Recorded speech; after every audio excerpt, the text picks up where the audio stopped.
Okay. యేసుక్రీస్తు వారి శ్రేష్టమైన నామంలో మీ అందరికి వందనాలు.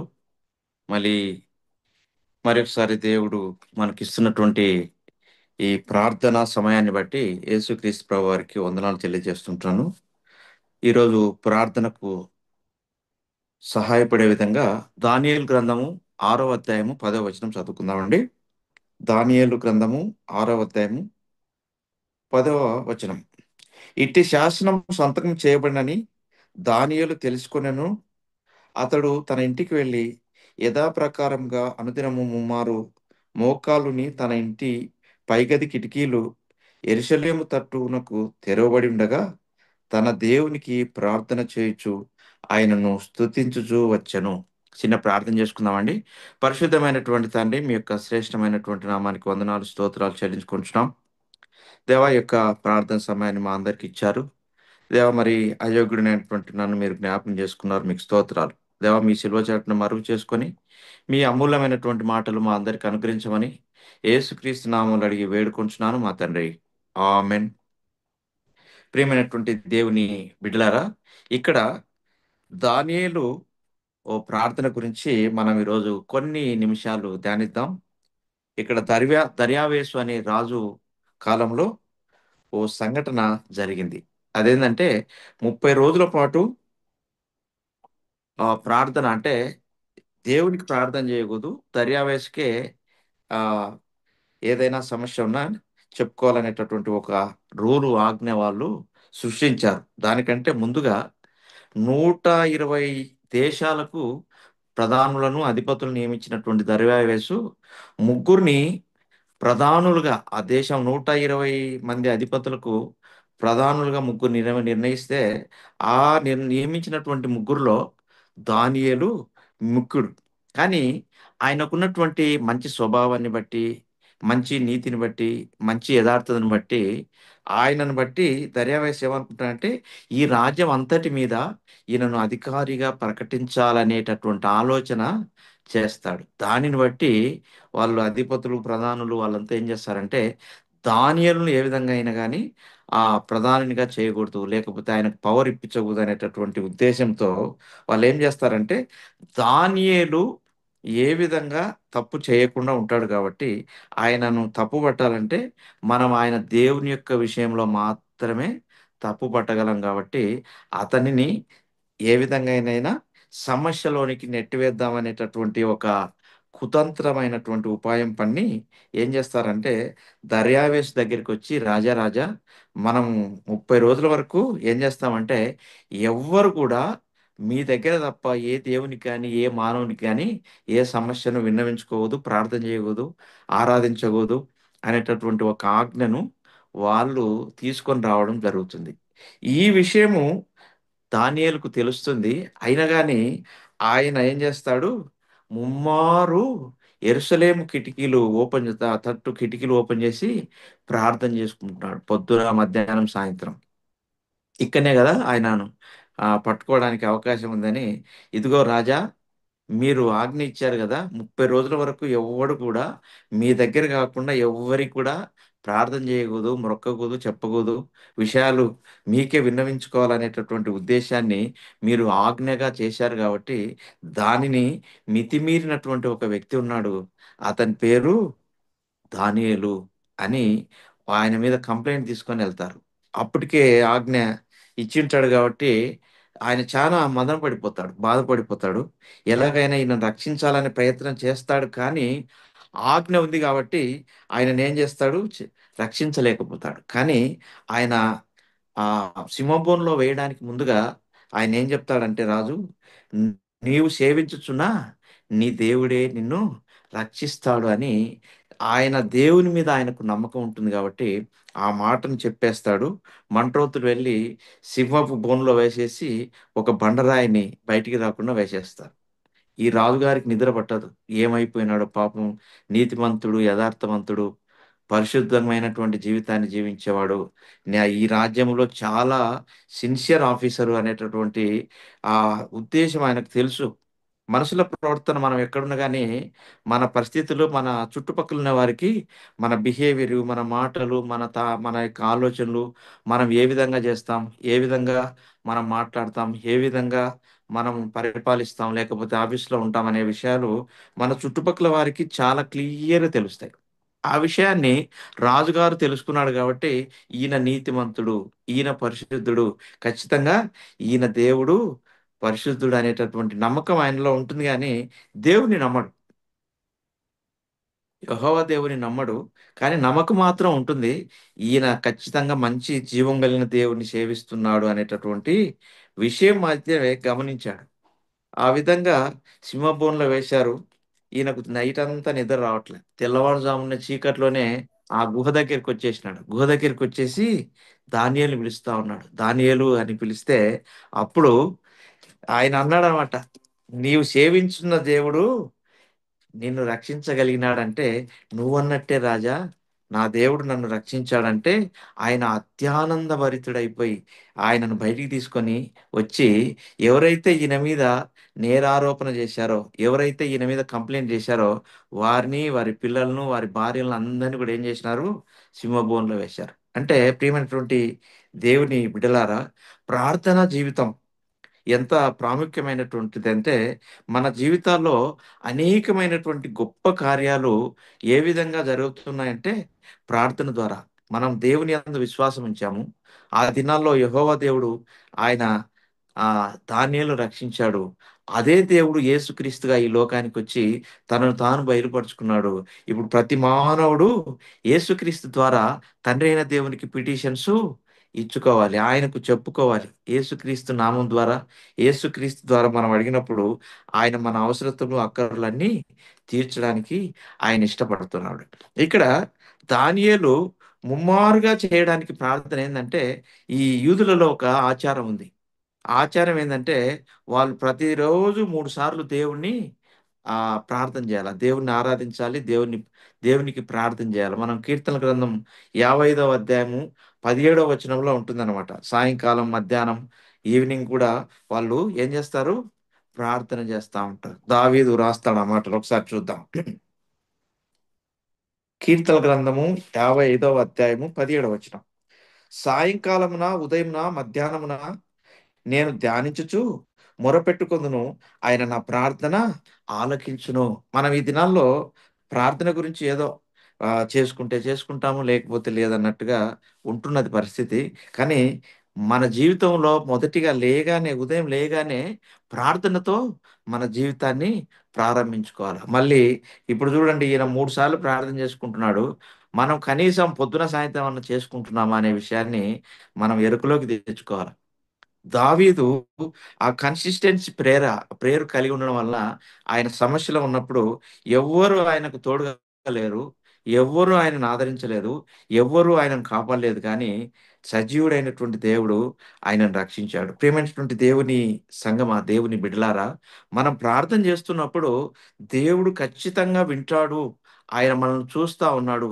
మన వైపు ఆయన చెవులు పెట్టి వింటా ఉన్నాడనే విషయాన్ని మనం జ్ఞాపకం జేసుకోవాలి. కాబట్టి ఆయన ప్రతిదినము క్రమము తప్పకుండా దేవునికి ప్రార్థన చేస్తా ఉన్నాడు. క్రైస్తవ జీవితంలో ఈ డిసిప్లైన్ లైఫ్ అనేది చాలా ఇంపార్టెంట్. డిసిప్లైన్‌గా ప్రేయర్ చేసుకోవడం, దేవునితో ప్రతిదినము మాట్లాడుకోవడం. కమ్యూనికేషన్ దేవునితో మనతో దేవునికి ఉండడం వల్ల మనము ఆ ఇబ్బందిలో ఉన్నప్పుడు, అక్కరలో ఉన్నప్పుడు ఆయన మన అవసరతలు తీర్చడానికి ఈ భూమి మీద ఆయన ఏ కార్యమైతే చేయాలో దానిని చేసి మనల్ని విడిపించడానికి సమర్థుడనే విషయాన్ని మనం జ్ఞాపకం జేసుకోవాల. దానియేలు ఆయనకు ఏది రిస్క్ ఉంది. ఆయన లైఫు రిస్క్‌లో ఉందన్నటువంటి విషయం తెలిసినప్పటికి కూడా ఏం చేస్తా ఉన్నాడంట, దినానికి 3 సార్లు దేవునికి ప్రార్థన చేసుకుంటున్నాడు. మన జీవితాల్లో గూడా అలాంటి ఆలోచన కలిగి, అలాంటి ప్రవర్తనను దానియేలు లాంటి ప్రవర్తన కలిగి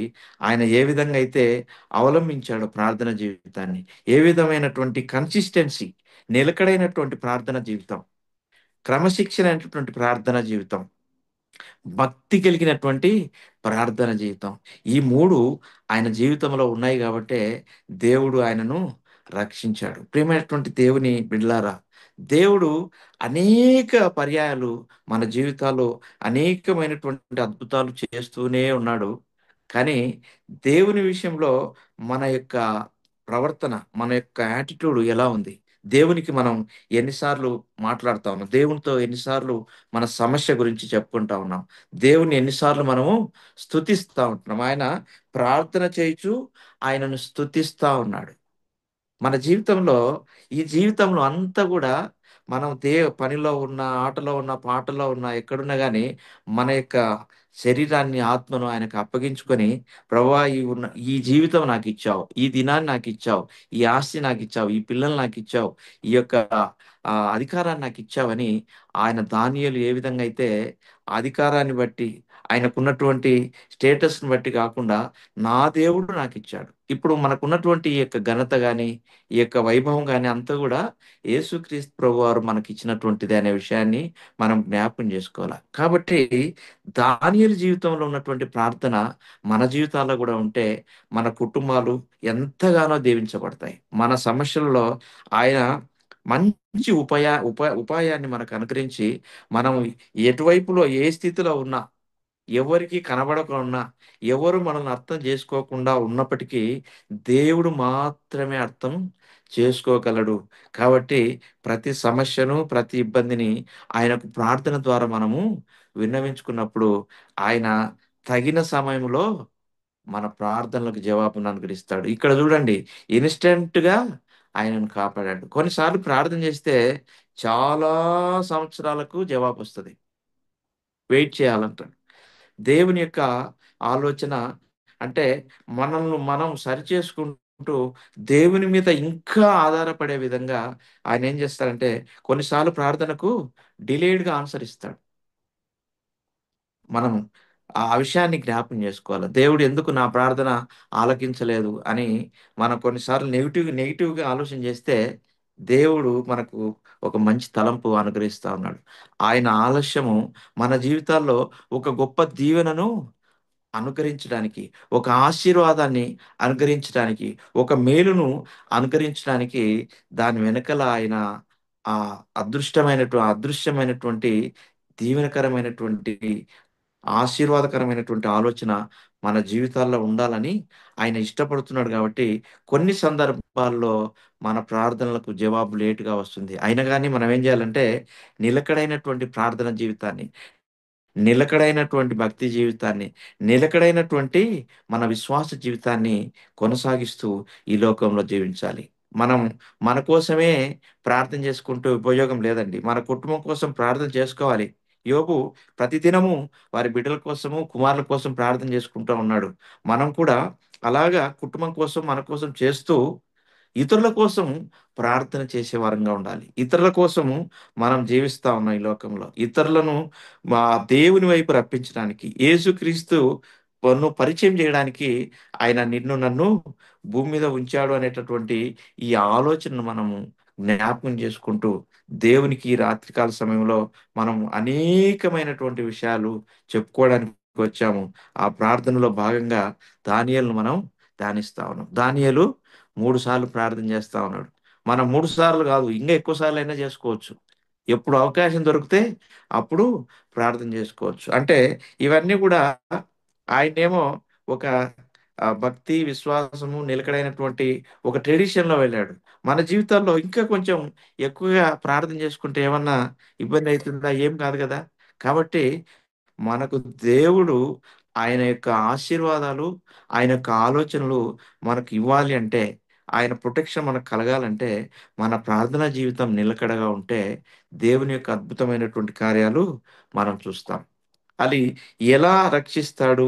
ఎలా ఆయన మనల్ని బయటికి తీసుకొనొస్తాడని మన ఊహకు, మన జ్ఞానానికి అందదు కాబట్టి, దేవుని యొక్క ఆలోచన మీద మనం ఆధారపడతా ఉంటే, ప్రతి విషయంలో ఆయన మనల్ని ప్రొటెక్ట్ చేస్తాడు. మనం ఈ దినాల్లో ఉన్నటువంటి సమస్యలేందంటే, సంఘంలోనే సమస్యలుంటా ఉన్నాయి. మన అవిశ్వాసి నుంచి వచ్చే సమస్యల కంటే, విశ్వాసం నుంచి వచ్చేటటువంటి సమస్యలు ఎక్కువైపోతా ఉన్నాయి. విశ్వాసులు మొన్న, నిన్న నేడు అందరం కలిసి ఆరాధించినటువంటి వ్యక్తులే నేడేమైపోతున్నారంటే శత్రువులుగా మారిపోతా ఉన్నారు. దేవుని యొక్క నామానికి మహిమకరంగా లేకుండా సొంత ఆలోచనలు, సొంత చిత్తము నెరవేర్చుకోవడానికి వెళ్తా ఉన్నారు.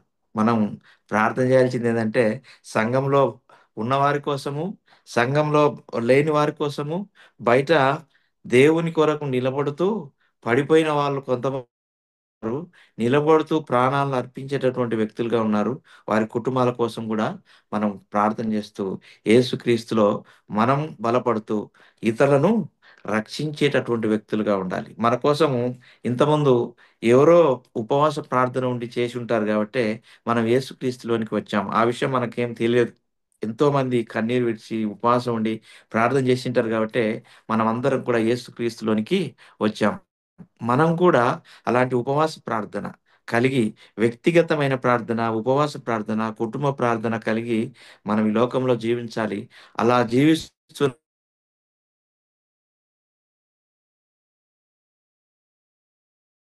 మన కుటుంబము, మన సంఘము, మన దేశము, మన సమాజం బట్టి జీవం కలిగినటువంటి ఈ రాజు, నిజమైన రాజు, నిజమైన దేవుడని ఒక శాసనాన్ని ఆయన చేశాడు. ఒక్కడు దేవుని కోసం నిలబడితే శాసనాలను చేయడానికి దానియేలు యొక్క శ్రమ ఉపయోగపడుతా ఉంది.